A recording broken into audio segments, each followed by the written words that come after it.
Hello and happy beautiful day to you. On today's quick IQ episode, we're going to talk about the topic of receiving because I have had some questions regarding that topic because so often people may have feelings of guilt about receiving, or I've seen more and more people actually also create some disconnect or some hurt or add some wounding regarding the topic of receiving. And so I want to go ahead and unpack that. And part of the reason is because also we've received some comments, some questions regarding this topic. Now, the reason for this is that a few podcast episodes ago, I worked with a beautiful volunteer by the name of Wild. And part of what we talked about is she had a lot of guilt about receiving.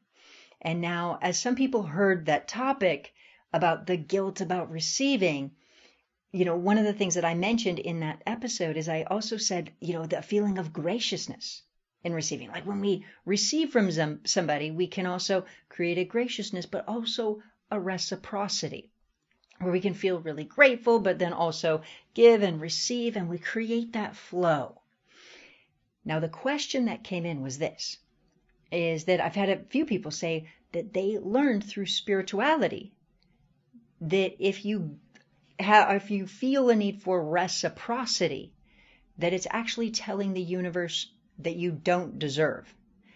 And let me unpack this because this could go the wrong way. And I've heard this and I've had this question many times throughout the years. And so I want to unpack this because there are specifics to it.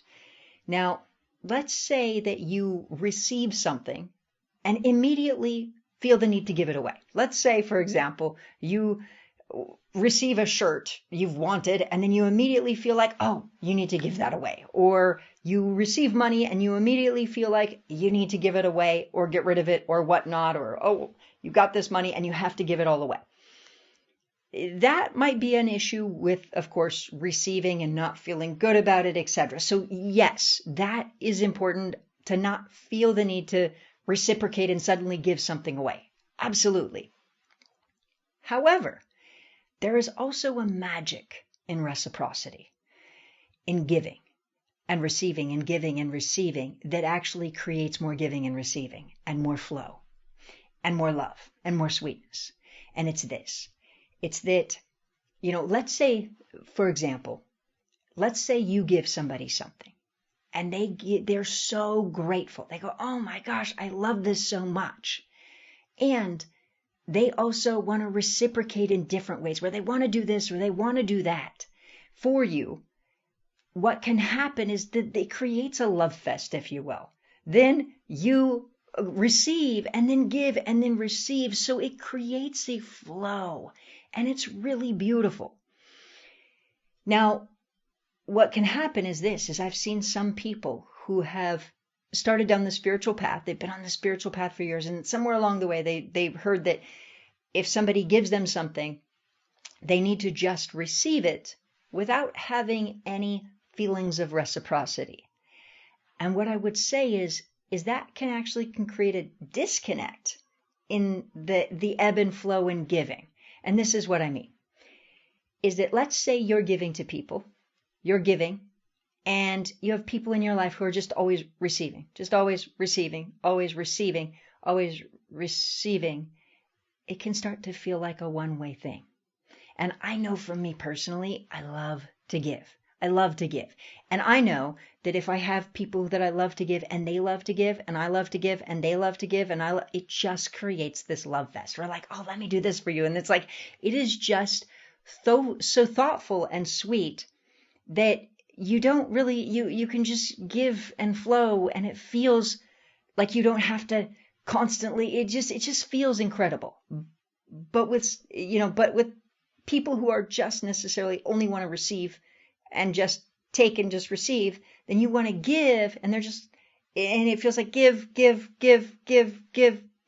and it starts to feel very one-sided, right? It doesn't feel like the flow, if you will, especially not only that, but sometimes people will receive and then they feel awkward about it. Like it doesn't feel that energy. And so going back to this question that was asked. So the question that was asked was basically, she said, I've heard before in spirituality, if you receive and then you feel a need to reciprocate, that it's not good.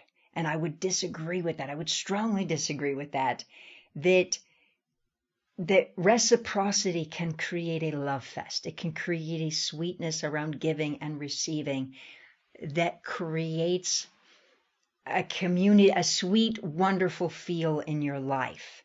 And even if you put yourself in those shoes, if you feel like you give to somebody and they're not giving back in any way, shape, or form, it's not necessarily that you need to receive or not receive, but it's just like you're giving and you're giving and you're giving. But even just the thoughtfulness and sweetness of reciprocity, of just a give fest, if you will, it creates a love and connection, and it just creates an energy. And so what I would say is that opposite is that exactly is that when you do receive, if you can feel very gracious and grateful and loving and appreciative, but also a thoughtfulness, even if the give is giving a hug or giving so much thanks and so much gratitude, or even thoughtful in that, you say to somebody, oh, well, let me make you dinner, or let me do this for you. Even if it's not something that's like, oh, well, they bought you this, so you feel like you have to, just a thoughtfulness. So the reciprocity is a thoughtfulness. It creates a sweetness, a love, a connection, a flow of energy around receiving and giving that's really beautiful. And so that's the insight that I want to share with you, is exactly that, is that even when there's a reciprocity or a giving, it all really comes down to the energy around it. So if you go to receive and you feel really, really awkward, you want to change that. Even if it's a compliment, you'll want to, kind of like this. If I receive a compliment, a lot of times, even if somebody compliments me, I don't have to go, oh, well, you have great this or great, but what I will say is, you're so sweet, or you're so kind, or you're so thoughtful. So it is a compliment, but it's also true. It's not like I'm just making up and saying, oh, well, you have great, let me compliment your shirt or your outfit or whatnot or whatever, just because you gave me a compliment that I feel I have to reciprocate the exact compliment. But instead, I can reciprocate and say, oh my gosh, you're really, really thoughtful. You're really sweet, which is true. Yeah, that was thoughtful. That was sweet. And so it becomes that love fest, if you will. And so that's the insight that I want to share. Now, by the way, for some people, they're going to think of course, and some people you may have heard that there's a message that's present in the spiritual community that says, oh, well, if somebody gives to you, just receive and be grateful. You don't have to have reciprocity. But I would very strongly disagree with that. But it's not a have to have reciprocity. You want to. And you want to from a beautiful place. And it doesn't mean giving them the same thing. It doesn't mean an equal thing. It means that a thoughtfulness, a sweetness, a caringness, a thoughtfulness. And from that place, it creates more, and it creates more, and more for everybody, and more of a love fest, more love, more happiness, more joy, more connection. And so just food for thought. And of course, part of the reason I'm answering this is because this came as a question, and I've gotten this so many times before. And so I want to invite you to look at this in your life. And by the way, what's also fun is that as you're thoughtful with other people, you might be in that other situation where you're constantly, where you feel like you're giving and giving and giving, and you notice some people have a reciprocity and it's really beautiful and it feels like that love fest, and other people, they have, like, they're not so good at the reciprocity at all, and it doesn't feel good. And maybe that's where you kind of become consciously aware of who you're giving or what you're giving to. Now, another thing is that I've seen people before who literally had illness because they've given and given and given, and then people try to give back in some way, and they say, no, but then they end up feeling like they're always doing for others. So in other words, they can't receive so well, but then when they feel like they're always giving and they're not receiving, then they tend to feel a resentment as well.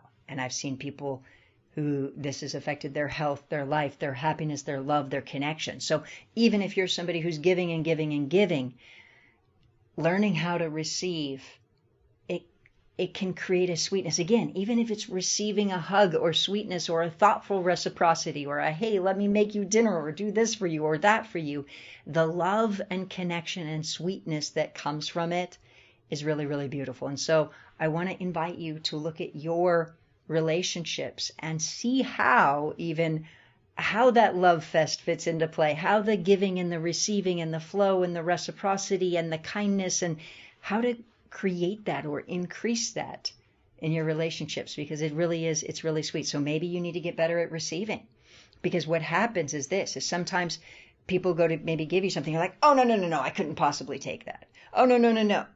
Oh, you shut off the love fest. But instead, if they go to give you something, you say, oh, thank you so much. And then you do something thoughtful back in a different way or whatnot. Then it becomes a sweetness. So even in not receiving, if you say, oh, no, I couldn't possibly receive that, and you feel like, I've seen people where they feel like they're doing a good thing by not receiving and not receiving and not receiving, but instead receive, create a reciprocal reciprocity in some way, shape, or form, and turn it into even more love and connection, because it's beautiful. When we're in a healthy relationship, we love to give and receive. You do things for others and it feels so good. And then it's so being able to receive can also help to create that loving connection anyways, just both ways. And so wherever you are, as far as giving and receiving, making sure that you're good at receiving can increase love, and also making sure that you're good at giving can increase love, but in the right way, not in a way where you're saying, you're trying to give to people to buy their friendship or buy their love, or you feel like you also have to caregive for everybody to deplete yourself. That, of course, isn't the goal either. It's creating the reciprocity, the love fest, if you will, of sweetness. And it's beautiful. It's beautiful. I mean, could you imagine what the whole world would look like if we just looked around and it was just a love fest of sweetness? That would be amazing. So creating that in your life and that energy, if we all just created that in our lives and energy and expanded it, it'd be a beautiful thing. So just food for thought, something to reflect on. And of course, if you want to share this episode, please do share it with somebody you love, somebody you care about, or somebody you don't even know. Because the more that every single person is happy and healthy and loved and loving and in this sweet love fest, if you will, the more beautiful our entire world becomes. So please do hit the share button, and please do make a point to have a most wonderful, incredible rest of your day. And I look forward to connecting with you on the next episode. We'll see you there.